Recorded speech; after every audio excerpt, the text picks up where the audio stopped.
friends with Roger Stone, so this irked some people in the police department.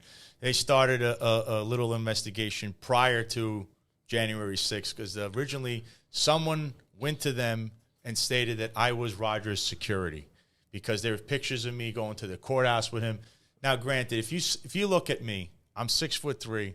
If I walk out of here with either one of you, maybe not you, but if I walk out of here with you. Fuck you. If I walk out with you. I'm your security guy. That's right. You could assume that I would be his security.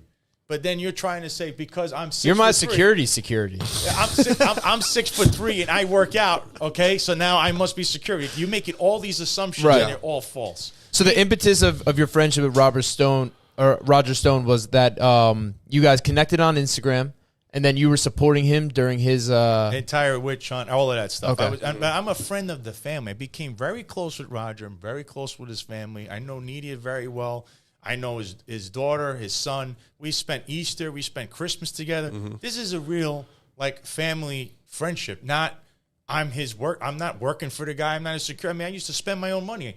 I've always spent the only times there was any kind of money exchange was Nidia, his wife, reimbursed me to come here. I think right after he was commuted his sentence, when Trump commuted his sentence, I came here to spend the whole time with his family. We were celebrating that, so she reimbursed my hotel. She says, I wanted to pay for the hotel. I paid it anyway, and she reimbursed that.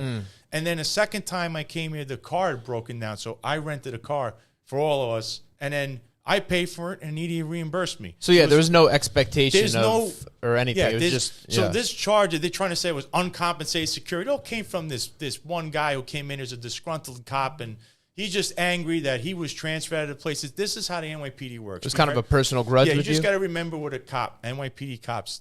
You know who's the worst enemy out there? Not the people in the street. It's the cop next to you. Because that guy might turn around and start making allegations up, and then it sparks this whole witch hunt that ensued.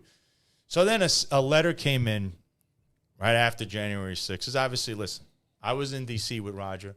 We were at the Willard Hotel on January 5th. Were you at the Capitol? No, I wasn't.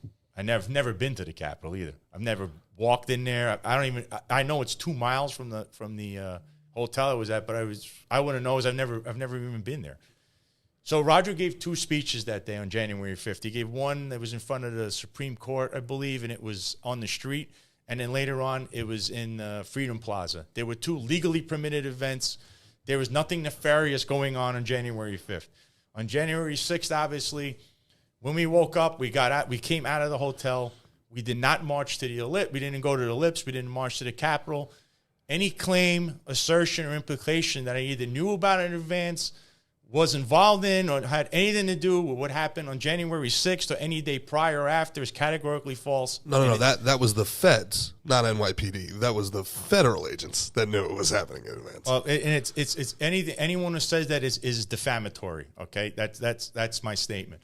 So now after January 6th, they're trying to claim this whole guilt by association. Oh, you're pictured with this guy, and this is the most insane thing, because if you remember, you mentioned back in the 80s, so if you're pictured with a organized crime figure walking past you, you're his best friend, you must know what this guy does every day. This is crazy mentality, leftists, all these online sleuths that go on there, he's pictured with this guy, he must know something. They're all now watching TV shows, believing they're detectives. That is very, very funny. So, it was fine for you to grow up around mobsters, no problem. Give the guy the badge. But as soon as you get around a politician. Oh, yeah. That's interesting. This is how it was. You growing up as a kid, you cannot, your neighborhood, there's always going to be someone with a record. It's impossible not to, live in a bubble and say, I don't know everybody. You walk by someone or you shake his hand, they could arbitrarily say, well, that's wrong because that guy has a record. So as a cop, you got to be terminated for that. I don't really understand the rule because I know Michael Franzese, he does a 9/11 benefit, and it's a good thing. It's a benefit. NYPD, Rudy Giuliani, they just did this thing, and Michael Franzese is so. So if I have friends who've committed a felony, and I become a police officer, I have to have no longer contact my former friends. That's right. And they have to become former friends. Under this New York City Police Department patrol guide rule, yes. But here's the thing: it's arbitrarily done. because as you just stated. So Michael Franzese, who, by the way, if he's watching, I'm a big fan of Mike. And very, very, very intelligent Michael, man, I know you're a big Roger Stone guy, and Roger says he loves that, and he says hello. So Michael Franzese, who does have this event for the NYPD, technically every cop that is talking or looking at him or associating with him is now in violation of his rule and therefore should be terminated, just like I was. Because they did this whole investigation. I was interrogated twice. Okay, the first time was about an hour and a half. I heard a billion questions about nonsense. Are you his security? Are you his security? I mean, it gets to the point where who was interrogating you? Internal Affairs. So it's NYPD Internal Affairs. Yes, because this letter, a blank letter, was written that said I wanted a civil war in this country. Really? Yeah, with some officer. I don't even know who this person was. Is it illegal to want a civil war? I wouldn't. I'm just trying to figure out what's. I wouldn't. I thought you were worried for yourself. I am. I wouldn't want. I don't want a civil war, but just asking for people who may want to know. But asking for a friend. So this blank letter is written, and all of a sudden it sparks this whole investigation. So they interrogated me the first time for an hour and a half. Mind you, Gerard, imagine being asked the same question over and over. So again. frustrating. It's very frustrating. And this is also, you can't just sit there and go, I have no comment. You can't say I plead the fifth.